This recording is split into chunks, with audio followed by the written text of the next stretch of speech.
Mr. Madhu Ambat, I see cinematographer, Mr. Ravi Kotrakara, President Film Federation of India and SIFCC, Mr. C.K. Jain, former advisor Prasar Bharati and DDG Prasar Bharati again, President BME Ventures, Shri Pradeep Devhar, Dr. Gunashekhar Reddy, former President IET, Dr. Jaishankar, Vice President IET. We have Ms. Anu Ramchandani, the India Coordinator for the NAB, esteemed audience and dignitaries. Friends, with the rapid audience shift from the television to digital, staying relevant in broadcast media is challenging, but necessary for long-term viability. Broadcast television is not dead, but it is evolving rapidly, and there is a need to transform to avoid becoming irrelevant. TV viewing time continues to decline. I remember 2 years back, say in 2021, the average viewing time was 3 hours 17 minutes, which now has backslided to about 2 hours and 51 minutes in just 2 years of time. Why? The streaming services have had a profound impact on television broadcasting. We all are aware of that. They have disrupted the traditional model of scheduled programming by allowing viewers to access content anytime and anywhere, be sitting here also. This has led to a decline in the traditional television viewership and has forced broadcasters to adapt to the changing landscape. The streaming services have also given rise to the original content, with platforms like Netflix, Amazon, Prime Video and all, producing their own shows and movies. At the same time, the traditional broadcasters have started launching their own streaming platforms to stay competitive, and I will come to a live example of the public broadcaster of India doing so. Nielsen data, friends, 2 years back, said that the TV households are spending more time streaming than they were watching the broadcast TV. This trend continued in year 2022, with streaming claiming 1/3 of the television viewing time. And by this year end, in November 2023, this figure rose to around 40%. Although streaming does represent a large margin of all television views, it's important to remember that the market still consumes other forms of TV. Broadcasters must adapt to these changes to stay relevant. So, identifying the key changes and emerging trends in broadcasting will help those in the industry to determine, number one, how to adjust their media strategies, what tactics will most likely lead to success, and how to better prepare for the future. So, what trends will change the industry? One, the expansion of OTT delivery systems, because OTT penetration in broadcast and media entertainment is deep, and so the broadcasters are expanding their coverage on OTT. Quality and timeliness of information. The most successful media outlets will be those that can deliver accurate, local and up to the minutes update.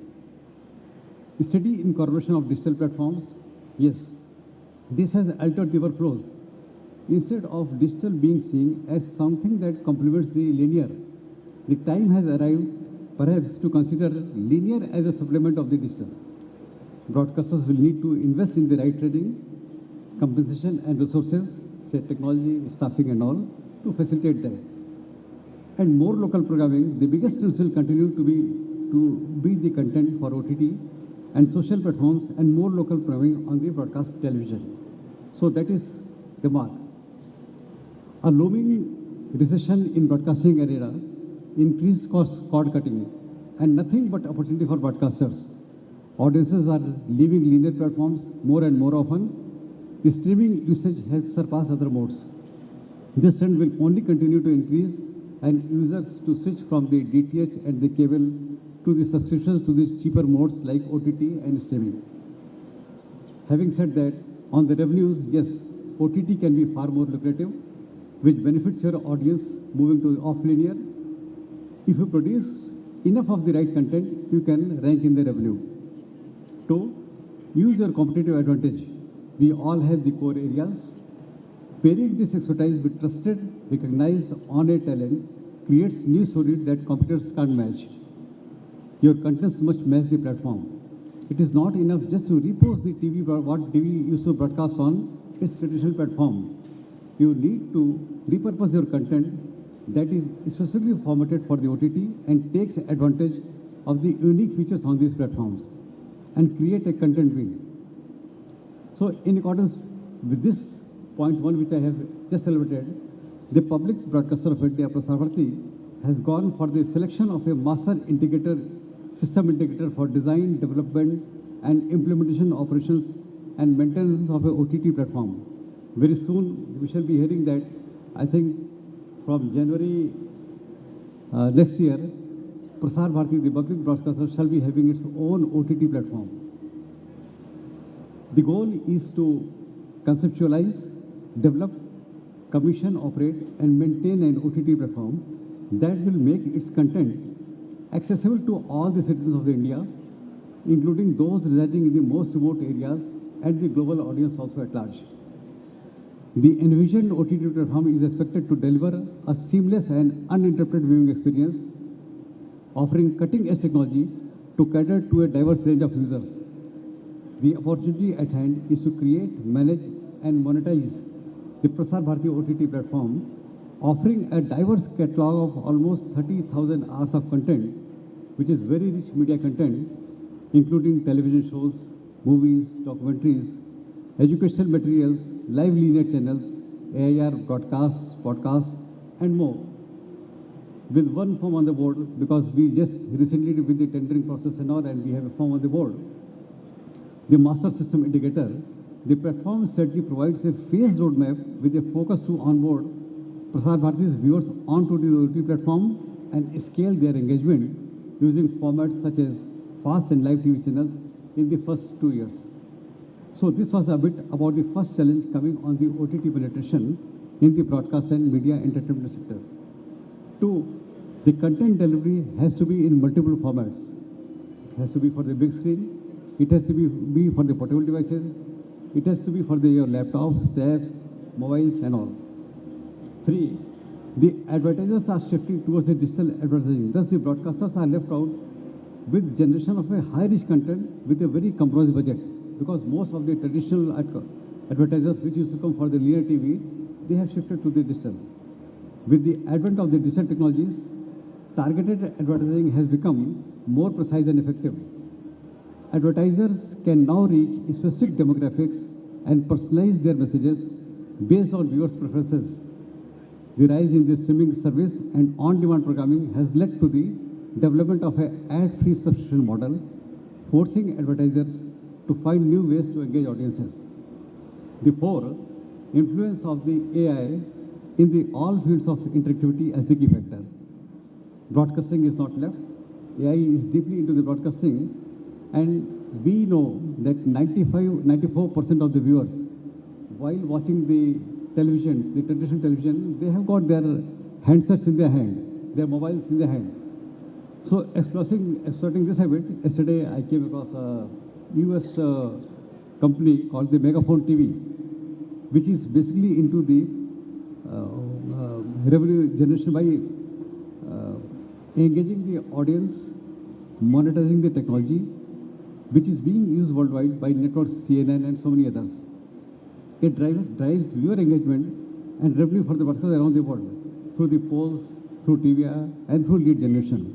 You get any program on the television, you get any polls, any election results and all, you can interact with the TV online. You get a QR code, just log into that. You can put your opinion, whether you are satisfied with a particular poll candidate or you are not, whether you are satisfied with a particular show or you are not. So the interactivity has become a key factor again in the broadcasting. This has come through the AI, and all the broadcasters need to take a note of that. The public broadcaster as such also is on the way to implement this, so that when you watch any news channel, when you watch any TV show or any program, you from your mobile are able to give a real-time online feedback for the show. So that again creates another stream of revenue and the popularity of your channel. 5, optimization of the resources through the cloud fund. globalization and the centralization of the resources, because you need to have the content everywhere. Having said this, friends, on the challenges of the broadcasting sector, I would like to bring to the notice of the august audience certain endeavors of the government which has been taken in view of these challenges. One is the universalization of the education. It is this year only when the Honorable Finance Minister, in her budget speech, she announced that 300 education channels will be coming for the viewers of this country. And it is 1 year, the infrastructure for this has been developed with the Bhaskaracharya Institute of Space Application and Geometrics. The task was assigned to them. Within a year of the announcement, the entire infrastructure for the dissemination of 300 educational TV channels is ready at Gujarat. There were no transponders because no new satellite launches have happened in the field of broadcasting. But with the intervention of the stakeholders and with the people on board, sufficient number of transponders have been made free, and those 300 channels are ready to take off. That was on one part of creating an infrastructure. What about the content? The Honorable Prime Minister had a very clear vision. We have got a very huge population in the country, and we have got a very diverse demographic also. We have got places like Leh, Kargil, very remote, where access to education is impaired. So, the Honorable Prime Minister has set up a team under the Cabinet Secretary of India, where most of the secretaries to the Government of India are the members. They meet and they develop curriculum from class 1 to 12 for the undergraduate, for the postgraduate, for the medical, for the engineering, for the banking combinations and all. This is being reviewed every fortnightly at that high level. And who are the faculty developers? It is the professors from the IITs. It is the professors from the All India Institute of Medical Sciences. It is the banking sector senior management people. And the students of the IIT who are doing their course and curriculum, they are the one who are developing this course structure. So the vision of the government is that you have created infrastructure to telecast these 300 channels. You have created the content also for that, which caters to all the diverse areas. So having done this, the last part remains the last mile connectivity. How does this all reach people? You see, DD Free Dish is a platform of the public broadcaster which is carrying 167 channels right now. 36 of them are the DD channels, and there are the news, current affairs, education, sports, and so devotion and all. So what BISAC has done, they have taken some 6 transponders on the same satellite, so that all the 50 million viewers of the DD Free Dish, they have got education channels at their doorstep. Neither BISAC has to do anything, nor the government has to do anything. Already established viewers are there, and these educational channels are beamed to the house of everybody. The cost is only 2,000 rupees for a DD Free Dish for anybody to install at their home, and lifetime it is free for all the viewers, no cost. But the government did not want even that. It doesn't want the people sitting in a remote village of Kalpa and Kennor and all to pay even that. So the government has mandated through the Bureau of Indian Standards, all the TV sets which are being manufactured in the country now onwards, they will have a inbuilt satellite tuner, meaning by you just take a dish for 200 rupees and plug into your TV, and without the need of any set-top boxes and all, the TV channels, all the education channels, some 300 education channels catering to the diverse education content are available at the doors of everybody. I will say this is one of the big revolutions in India which has happened under the regime of the present government, under the guidance of the Honorable Minister of Higher Education, Shri Singh Thakur, and under the leadership of Honorable Prime Minister. So, not 1 year has happened, and when the entire gamut of this infrastructure on the platform, on the content, on the delivery is ready. That was one aspect. Second, the government has also pumped in some 2,500 crores to escalate the broadcasting. Why? To meet the challenges what we are discussing. We had standard televisions. The market is now having USG also. And 8K TVs have also started coming, though the content is available on some limited media, but such type of TVs are also available in Indian market. So the government, to keep the public broadcaster ahead of in the field of technology, has also invested this heavy amount, 2,500 crores for another 4 years to rope in, to make their all the OB vans USG, to make their all the DSNG vans with the latest compression technologies, to make the broadcasting more live, more news coverages and all, and LED walls and all in all the kendras of the country, just to have a better production capacity. We covered the G20 event this year, and the entire G20 event was covered in 4K. This went all throughout the world, and I will take pride in saying that the public broadcaster for the first time did the event in 4K and gave it to all over the world. So India as such in the field of technology is no second than to any, rather the leader in the field of the technology also, and the broadcaster is just keeping in pace with what is happening around the world to meet the challenges of the broadcasting in the media sector. And not only this, we have planned that the coming Republic Day parade and the 15th August will also be covered in 4K. We are well geared with those equipments. We are well geared with the OB vans of this technology, and it will give altogether a very different experience to the people of the country. So that is the type of the funding and the monitoring which the government is doing on the public broadcaster as well. It is not that broadcaster which is left to its own resources. We are in the public broadcasting. We know the mandate of the public broadcaster, and then the funds and whatever resources are required, that fortunately we are having the shadow of the government which is taking care of that. So, having said that, the last thing which again comes to our challenge in the broadcasting is the direct to mobile. We know that we are mostly on the mobile, and the linear television is declining passage by passage. And since the most of the traffic on the phones is the video, see, the telephones were initially meant for the unicast. They were meant for the voice. But with all these things coming and everybody wanting to have the video content on their phone, the mobile phone, which was initially meant for the unicast traffic, has got heavily loaded. I'll say 77% of the content coming to the mobile is the video content. Mobile was not meant for that. So what has been done? There is a convergence in the broadcast and broadband. I'll not get into much detail, this is a paucity of the time. But the video which is coming on your mobile, when there is a heavy congestion in there, it gets offloaded to the broadcast side, so that people get a seamless service at all times. So that is one thing. And what the broadcaster has done in that field, we have partnered with IIT Kanpur to develop MAU, to develop a proof of concept for 3 things: research related to direct to mobile, next generation broadcasting standards, research related to convergence with 5G, and also setting up a center for converged broadcast and broadband.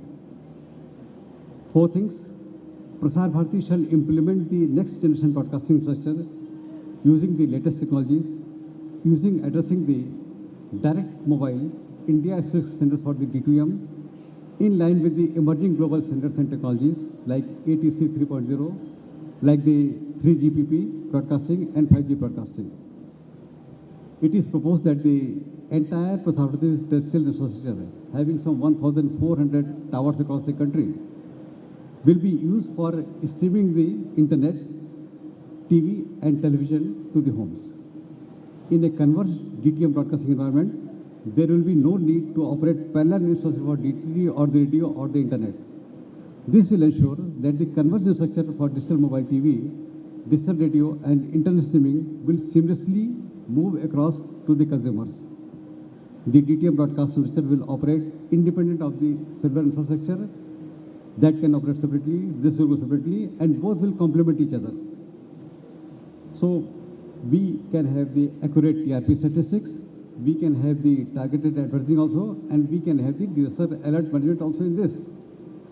These are the challenges which are in the broadcasting industry, and which are being addressed by the public broadcasters, the government also, along with the private players who are there.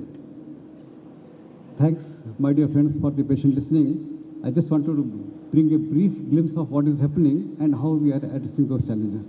Thank you very much for your patient listening.